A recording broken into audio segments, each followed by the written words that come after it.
എൻ്റെ മുഖത്തേക്ക് നോക്കാനോ നിന്നോട് പറഞ്ഞത്? ദേഷ്യത്തോടെ തന്നെ അവളുടെ മുഖത്തേക്ക് നോക്കിക്കൊണ്ട് അയാൾ വിളിച്ചു പറഞ്ഞു. പേടിച്ചിരട്ടവൾ അയാളുടെ മുഖത്തേക്ക് നോക്കി. 10-21 കൊല്ലമായില്ലേ മോളെ നിന്നെ കാണാൻ തുടങ്ങിയിട്ട്? എനിക്ക് മനസ്സിലാകും, പെട്ടെന്ന് തന്നെ മനസ്സിലാക്കാൻ പറ്റും.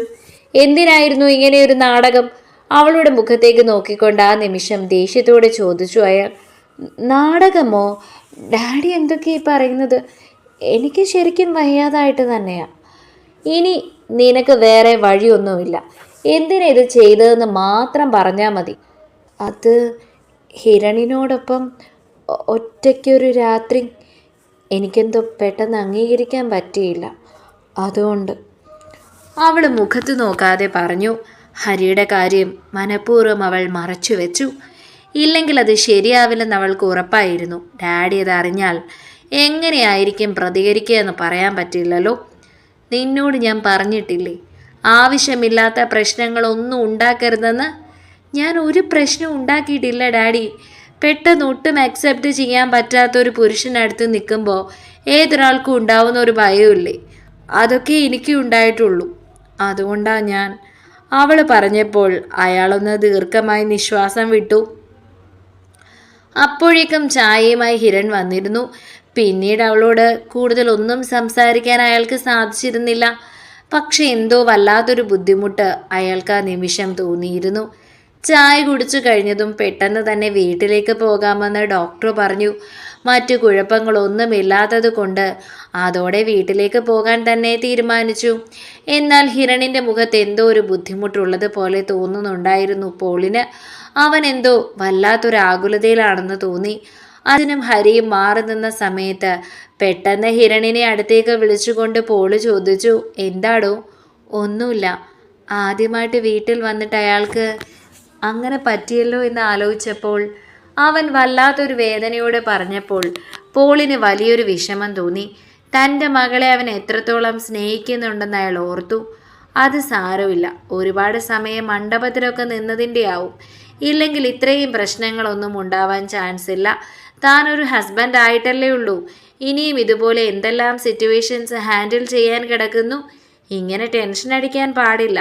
പേടിക്കേണ്ട കാര്യമൊന്നുമില്ല, പോൾ അവൻ്റെ മുഖത്തേക്ക് നോക്കിക്കൊണ്ട് പറഞ്ഞു. അപ്പോഴേക്കും ഹരി കാർ എൻട്രൻസിലേക്ക് ഇറക്കിയിരുന്നു. ഇങ്ങോട്ട് വന്നപ്പോൾ ഹരിയുടെ ഒരു കൂട്ടുകാരനാണ് വണ്ടി ഓടിച്ചിരുന്നത്. അവൻ തനിക്ക് ഡ്രിപ്പ് കിട്ടിയ സമയത്ത് പോയി എന്ന് മനസ്സിലായി. ഇപ്പോൾ വണ്ടി ഓടിക്കുന്നത് ഹരിയാണ്. മുൻപിലിരിക്കുന്നത് കൃഷ്ണനും പുറകിൽ ഹിരണും പോളുമായിരുന്നു. പോള് ഹരിയുടെ മുഖത്തേക്ക് തന്നെ ഒന്ന് നോക്കി. തൻ്റെ മകളെ മോഹിപ്പിച്ച ഒരുവൻ. ഹിരണിനേക്കാൾ എന്ത് പ്രത്യേകതയാണ് അവനുള്ളതെന്ന് നോക്കുകയായിരുന്നു ആ നിമിഷം പോള്. കാഴ്ചയിൽ ആർക്കും ഇഷ്ടപ്പെടുന്ന തരത്തിലുള്ള സൗന്ദര്യമുണ്ട് ഹരിക്ക്. നല്ല വെളുത്ത നിറം, ഭംഗിയായി വെട്ടിയൊതുക്കി വെച്ചിരിക്കുന്ന താടിയും മീശയും, അലസമായി കിടക്കുന്ന നേർത്ത ചുരുണ്ട മുടി, കഴുത്തിലൊരു വെള്ളിമാല ഇടം പിടിച്ചിട്ടുണ്ട്, കയ്യിലുമുണ്ടൊരു സ്റ്റീലിൻ്റെ വള. എങ്ങനെ നോക്കിയാലും സുന്ദരനായ ഒരു ചെറുപ്പക്കാരൻ. ഹിരണിന് മറ്റൊരു സൗന്ദര്യമാണ്. എന്നാൽ ഹരിയുടെ സൗന്ദര്യം ആരെയും ആകർഷിക്കുന്നതാണെന്ന് അയാൾക്ക് തോന്നി. ഡെല്ല ഇപ്പോഴും അവൻ്റെ മുഖത്തേക്ക് തന്നെ നോക്കിക്കൊണ്ടിരിക്കുകയാണെന്ന് കണ്ടതും പോൾ അവളെ ഒന്ന് കൂർപ്പിച്ച് നോക്കി. പോൾ കണ്ടതും പെട്ടെന്ന് തന്നെ അവൾ നോട്ടം മാറ്റി കളഞ്ഞിരുന്നു. വീട്ടിലെത്തിയതും ഹിരൺ തന്നെയാണ് അവളെ താങ്ങി പിടിച്ചിറക്കിയത്. അവൾ വേണ്ടെന്ന് പറഞ്ഞെങ്കിലും അവൻ അനുവദിച്ചില്ല.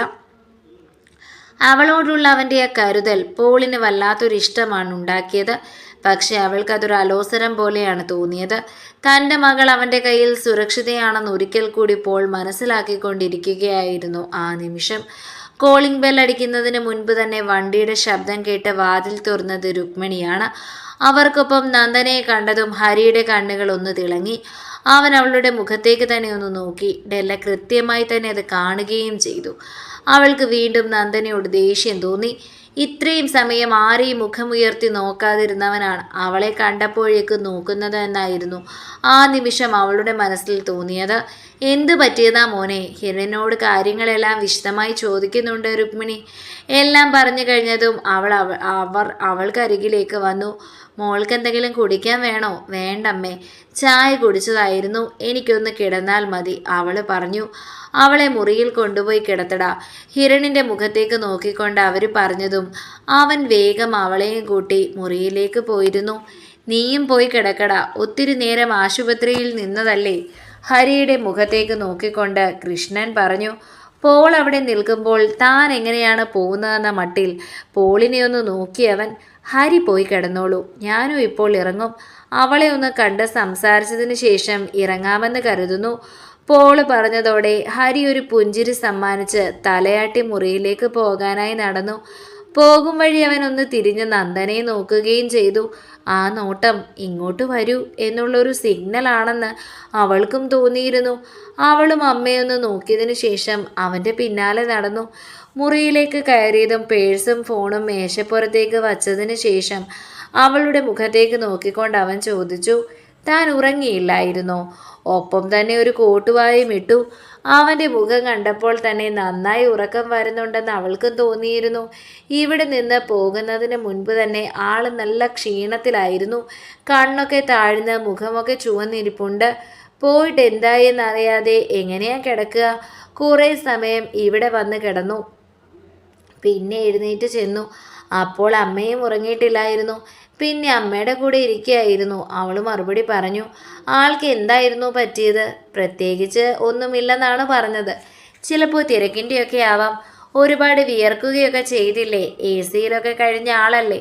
പെട്ടെന്ന് ഇവിടുത്തെ സൗകര്യങ്ങളുമായൊക്കെ പൊരുത്തപ്പെടാൻ ബുദ്ധിമുട്ടുണ്ടായി കാണും, അവൻ അലസമായി പറഞ്ഞു. അതിനുശേഷം തോർത്തെടുത്ത് തോളിലിടുന്നത് കണ്ടപ്പോൾ കുളിക്കാൻ പോവുകയാണെന്നാണ് അവൾക്ക് തോന്നിയത്.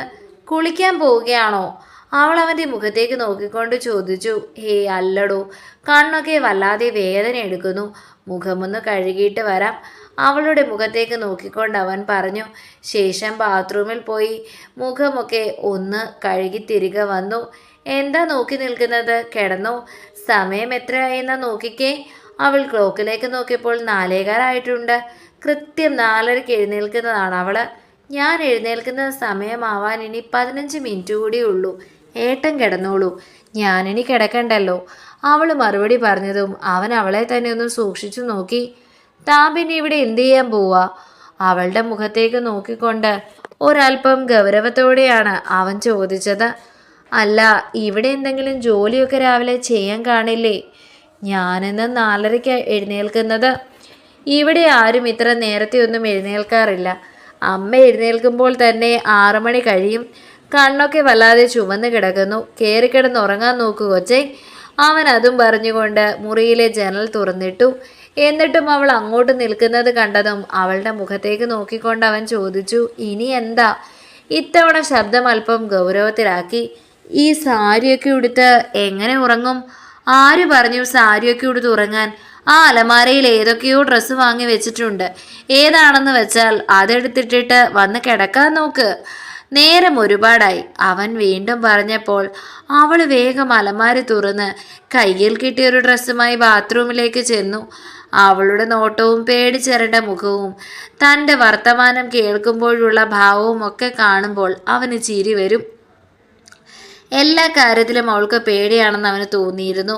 ആ വീട്ടിൽ അവൾ അത്രത്തോളം അനുഭവിച്ചിട്ടുണ്ടെന്ന് അവന് ഉറപ്പായിരുന്നു. ഇല്ലെങ്കിൽ ഇങ്ങനെ പേടിക്കില്ല. സ്ഥിരമായി 4:30 എഴുന്നേൽക്കാറുള്ളവളാണെന്ന് കേട്ടപ്പോൾ അവന് ദേഷ്യമാണ് തോന്നിയത്. ഇവിടെ ആരെങ്കിലും അവളോട് ഈ സമയത്ത് എഴുന്നേൽക്കാൻ പറയുമോ? ബാത്റൂം ഡോർ തുറന്ന് നിസ്സഹായതയോടെ അവൻ്റെ മുഖത്തേക്ക് അവളൊന്ന് നോക്കി. ആ നിമിഷം അവൻ അവളെ തന്നെ ഒന്ന് ചുഴിഞ്ഞു നോക്കി. എന്തോ തന്നോട് പറയാനുണ്ട്, പക്ഷേ പറയാൻ എന്തോ ബുദ്ധിമുട്ടുള്ളത് കൊണ്ടാണ് ആ നോട്ടമെന്ന് അവന് മനസ്സിലായി. എന്തു പറ്റി? അവൻ ചോദിച്ചു. ഒന്ന് വരുമോ? അവൾ വിളിച്ചതും അവൻ കാര്യം മനസ്സിലാവാതെ അവൾക്കരികിലേക്ക് നടന്നു. എന്താ? അവൻ ബാത്റൂമിൻ്റെ വാതിൽക്കൽ വന്ന് അവളോട് ചോദിച്ചു. ഈ പിന്ന് ഇതൊന്ന് അഴിക്കാൻ ഹെൽപ്പ് ചെയ്യാമോ? തോളിൽ കിടക്കുന്ന സാരി കാണിച്ചുകൊണ്ട് അവൾ ചോദിച്ചു. അവൻ അവൾക്കരികിലേക്ക് വന്നുകൊണ്ട് ഒന്ന് നോക്കി. പിന്നെ ഒരുപാട് താഴ്ത്തി കുത്തിയിരിക്കുന്നത് തോളിൻ്റെ ഒരുപാട് താഴെയാണ്. അവിടെ അവളുടെ കൈകൾ എത്തില്ലെന്ന് വ്യക്തമായി കാണുന്ന ഏതൊരാൾക്കും മനസ്സിലാകും. നിസ്സഹായതയോടെ അവൻ്റെ മുഖത്തേക്ക് തന്നെ അവൾ നോക്കുകയാണ്. ആ നോട്ടം കണ്ട് അവന് ചിരിയും വന്നിരുന്നു. തിരിഞ്ഞു നിൽക്കാൻ അവൻ ഗൗരവത്തോടെ പറഞ്ഞതും അവൾ വേഗം തന്നെ തിരിഞ്ഞു. അവൻ അടുത്ത നിമിഷം തന്നെ അവളുടെ സാരിയുടെ തുമ്പൊരൽപ്പം നീക്കി. ആ നിമിഷം അവളുടെ വെളുത്ത മാർദ്ദവമേറിയ മനോഹരമായ പുറം അവന് കാണാമായിരുന്നു. ഒരു നിമിഷം അവൻ കണ്ണുകളൊന്ന് വലിച്ചു തുറന്നു. അരികിൽ നിൽക്കുന്നത് ഭാര്യയാണെങ്കിൽ പോലും ആദ്യമായാണ് ഒരു പെൺകുട്ടിക്ക് വേണ്ടി ഇങ്ങനെയൊക്കെ ചെയ്തു കൊടുക്കുന്നത്. അതിൻ്റെ ഒരു ചളിപ്പ് അവൻ്റെ മുഖത്തുണ്ടെങ്കിലും അവനത് പ്രകടിപ്പിച്ചില്ല. ഗൗരവമായി തന്നെ നിന്നു. പുറകിൽ ഒരുവൻ്റെ നിശ്വാസം അവളുടെ പുറംതോളിൽ തട്ടുന്നുണ്ട്. അതും കൂടി ആയതോടെ അവൾക്കും ആകപ്പാടെ ഒരു പരവേശവും വിമ്മിഷ്ടവും തോന്നി. ശരീരം ചെറുതായി വിറയ്ക്കുന്നുണ്ടെന്ന് പോലും അവൾക്ക് തോന്നിയിരുന്നു. അവനും അത് മനസ്സിലാക്കാൻ സാധിക്കുന്നുണ്ടായിരുന്നു. അവൻ പെട്ടെന്ന് അവളുടെ തോളിലൊന്ന് തൊട്ടു. അവൻ്റെ വിരലുകളുടെ സ്പർശനം അവളിൽ പെട്ടെന്നൊരു വിറയലുണ്ടാക്കി. മെല്ലെ ആ പിന്നഴിച്ച് അവൾക്ക് വേദനിക്കാത്ത തരത്തിൽ അവൾക്ക് നേരെ നീട്ടി അവൻ തിരിഞ്ഞു നിന്നു. അവളുടെ മിഴികൾ ഒരു നിമിഷം അവൻ്റെ മിഴികളുമായി ഒന്ന് കോർത്തു. ഒരുപാട് ബുദ്ധിമുട്ടി അവൾ അവൻ്റെ മുഖത്തേക്ക് നോക്കി ഒരു പുഞ്ചിരി സമ്മാനിച്ചു. തിരികെ അവനും അവളെ നോക്കി ഒന്ന് ചിരിച്ച ശേഷം പുറത്തേക്ക് പോയിരുന്നു. അപ്പോഴാണ് അവൾക്കൊന്ന് ആ ശ്വാസം വിടാനായത്. പിന്നെ വേഗം മുഖമൊന്നു കഴുകി അതോടൊപ്പം ചുരിദാറും എടുത്തണിഞ്ഞ് തിരികെ വരുമ്പോൾ അവൻ കിടന്നിട്ടുണ്ടായിരുന്നു. അതുകൊണ്ട് തന്നെ എവിടെ കിടക്കണം എന്നറിയാതെയാണ് അവൾ നിൽക്കുന്നത്. താനിനി കട്ടിലിൽ കിടന്നാൽ അതവൻ ഇഷ്ടപ്പെട്ടില്ലെങ്കിലോ?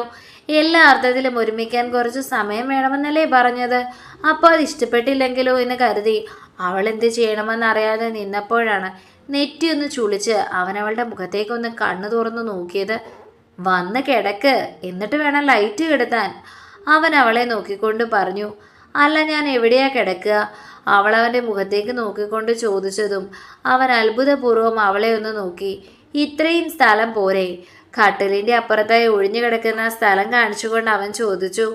അല്ല, ഞാൻ കട്ടിൽ കിടക്കുന്നത് ഏട്ടന് ഇഷ്ടമായില്ലെങ്കിലോ എന്ന് അവൾ വക്കിത്തപ്പി മറുപടി പറഞ്ഞതും ഇത്തവണ അവന് ദേഷ്യമാണ് വന്നത്.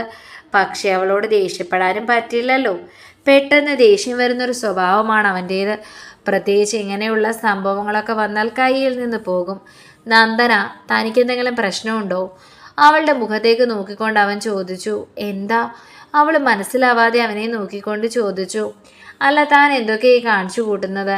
അവൻ അവളുടെ മുഖത്തേക്ക് നോക്കി ചോദിച്ചതും ആ മുഖം പെട്ടെന്ന് വാടിപ്പോയത് അവൻ കണ്ടു. ചെറിയ കാര്യത്തിന് പോലും വിഷമിക്കുന്ന ഒരു പെണ്ണാണെന്ന് വളരെ കുറഞ്ഞ സമയം കൊണ്ട് തന്നെ മനസ്സിലാക്കാൻ സാധിച്ചിരുന്നു. അതുകൊണ്ട് അവൻ ശബ്ദം പരമാവധി മൃദുലമാക്കിയാണ് അവളോട് സംസാരിച്ചത്. ഏട്ടൻ എന്നെ ഭാര്യയായിട്ട് കാണാൻ ഒരുപാട് സമയം വേണമെന്നല്ലേ പറഞ്ഞത്?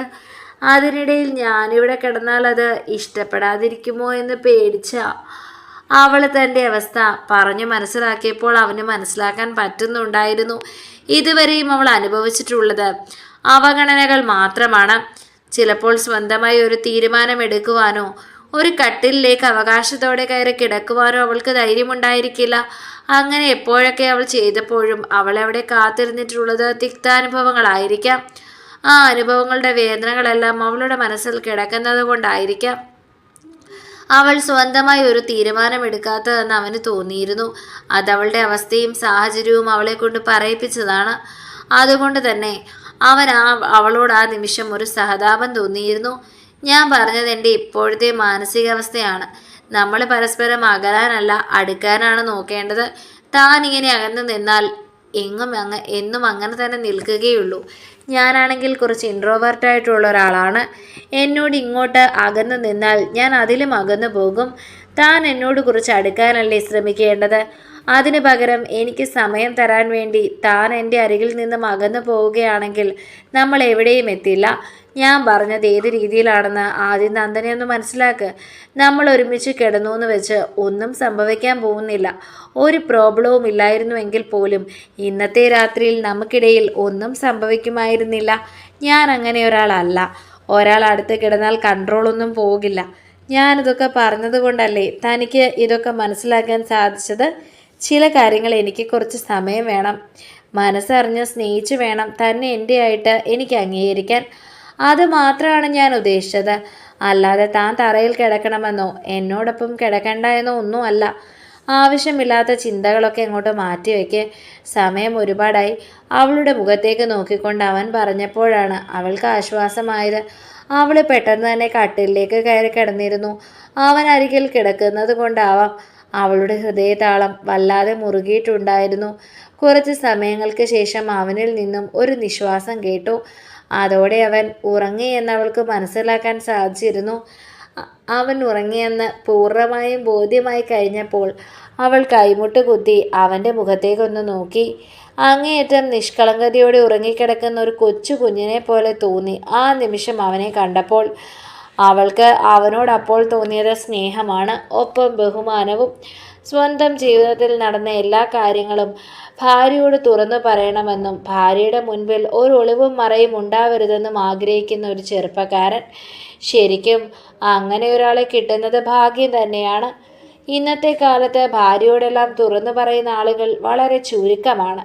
ആ കാര്യത്തിൽ അവനോട് അവൾക്ക് വല്ലാത്തൊരു സന്തോഷവും ഇഷ്ടവും ഒക്കെ തോന്നുന്നുണ്ടായിരുന്നു. പൂർണ്ണമായും ദൈവം തന്നെ കൈവിട്ടിട്ടില്ല എന്നൊരു തോന്നൽ. ആ മുഖത്തേക്ക് അങ്ങനെ നോക്കിക്കിടക്കുന്നത് കൊണ്ട് അവൾ എപ്പോഴും ഉറങ്ങിപ്പോയിരുന്നു. കാക്കയുടെ കരച്ചിൽ കേട്ടാണ് അവൾ കണ്ണു തുറന്നത്. കണ്ണു തുറന്നതും പെട്ടെന്ന് ജനലിൽ നിന്നും വെയിലിൻ്റെ വെളിച്ചം മുറിയിലേക്ക് അരിച്ചിറങ്ങുന്നത് അവൾ കണ്ടു. അതോടെ പെട്ടെന്ന് അവൾ എഴുന്നേറ്റിരുന്നു. ക്ലോക്കിലേക്ക് നോക്കിയപ്പോൾ സമയം 7:30 അടുക്കുന്നു. അവൾക്ക് വല്ലാത്തൊരു പരിഭ്രാന്തി തോന്നി. ഈ വീട്ടിലെ ആദ്യത്തെ ദിവസമാണ്. ഒരു ദിവസം പീരീഡ്സ് ആയിട്ട് നന്നായിട്ട് ക്ഷീണം കൊണ്ട് ഉറങ്ങിപ്പോയി. അപ്പോൾ അടുക്കളയിലേക്ക് എഴുന്നേറ്റ് ചെന്നപ്പോൾ ലതികയുടെ കയ്യിൽ നിന്നും തല്ല് വാങ്ങിയത് ആ നിമിഷം അവൾ മനസ്സിൽ ഓർമ്മിച്ചു. അതുപോലെ അമ്മ എന്തെങ്കിലും പറയുമോ എന്ന് ഓർത്തു. അരികിൽ കിടക്കുന്നവനെ ഒരു നിമിഷം തന്നെ ഒന്ന് പാളി നോക്കി. അവൻ നല്ല ഉറക്കത്തിലാണ്. രാവിലെ വന്ന് തന്നോട് സംസാരിച്ചപ്പോൾ എങ്ങനെയാണോ കിടന്നത് അതേപോലെ തന്നെ കിടക്കുന്നുണ്ട്. അവിടെ വേഗം ഒരു വിധത്തിൽ അവനെ ഉണർത്താതെ അവിടെ നിന്നും എഴുന്നേറ്റു. പിന്നെ തോർത്തും ഡ്രസ്സും എടുത്തുകൊണ്ട് ബാത്റൂമിലേക്ക് കയറി വേഗം കുളിച്ചൊന്ന് വരുത്തി ഇറങ്ങുകയാണ് ചെയ്തത്. അപ്പോഴും അവിടെ ഒരുവൻ ഉറക്കം വിട്ടിട്ടില്ല. വേഗം പൂജാമുറിയിലേക്ക് ചെന്നു. അവിടെ ചെന്ന് ഈശ്വരന്മാരെ ഒന്ന് പ്രാർത്ഥിച്ചതിന് ശേഷം ഒരൽപ്പം സിന്ദൂരമെടുത്ത് നെറ്റിയിൽ ചാർത്തി. അത് കഴിഞ്ഞ് നേരെ അടുക്കളയിലേക്ക് ചെന്നപ്പോൾ ഹരിതയും അഭിയും ഒരുമിച്ച് അവിടെ ഇരിപ്പുണ്ട്. അഭി പാതകത്തിൻ്റെ മുകളിൽ കയറിയിരിക്കുന്നു. ഹരിതയാണെങ്കിൽ എന്തോ പച്ചക്കറി നുറുക്കിക്കൊണ്ടിരിക്കുകയാണ്. അഭിയുടെ കയ്യിൽ ഒരു ചായയുമുണ്ട്. അടുക്കളയിലേക്ക് പോകണോ വേണ്ടയോ എന്നറിയാതെ അവൾ വാതിൽക്കൽ തന്നെ ശങ്കിച്ചു നിന്നു. അവർ ഭാര്യയും ഭർത്താവും കൂടി ഇരിക്കുന്നിടത്ത് താൻ കയറി ചെല്ലുന്നത് ശരിയാണോ എന്നൊരു ചിന്ത പെട്ടെന്ന് അവളുടെ മനസ്സിൽ വന്നു. ഏടത്തി വന്നോ? അഭി ചോദിച്ചപ്പോഴാണ് ഹരിതയും തിരിഞ്ഞു നോക്കിയത്. ശേഷം അവളുടെ മുഖത്തേക്ക് നോക്കിക്കൊണ്ട് ഹരിതയൊന്ന് ചിരിച്ചു. എന്താ അവിടെ തന്നെ നിൽക്കുന്നത്? കയറി വാ. ചിരിയോടെ ഹരിത ക്ഷണിച്ചപ്പോഴാണ് അവൾക്ക് അല്പം ആശ്വാസം തോന്നിയത്. അവൾ വേഗം അകത്തേക്ക് കയറി. തുടരും. ഇനി കറക്റ്റായിട്ട് കഥ തരാട്ടോ. ഞാൻ കുറച്ച് തിരക്കിലായതുകൊണ്ടായിരുന്നേ.